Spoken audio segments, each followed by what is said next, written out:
Mahusay na aktres pipirma na bilang star magic artist.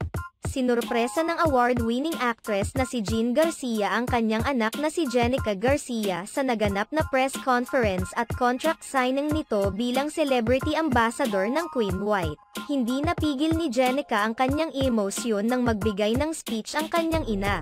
Matagal-tagal din silang nagkita dahil pareho silang naging abala sa kani-kanilang mga careers.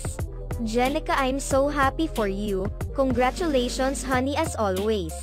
I always wish you the best, pahayag ni Jean na nagiging emosyonal na katulad ni Jenica. Ipinahayag din ni Jean Garcia kung gaano siya ka-proud sa kanyang anak dahil sa pagiging masipag umano nito at sa dedikasyon nito sa trabaho. Basta gusto ko maging happy ka sa trabaho, maging happy ka someday with a partner. Samantala, feeling lucky and blessed naman ng aktres na si Jenica Garcia dahil matapos ang matagumpay niyang teleseryeng kinabibilangan na Dirty Linen. May panibagong project na naman na dumating sa kanya bukod sa pagiging ambassador ng Queen White.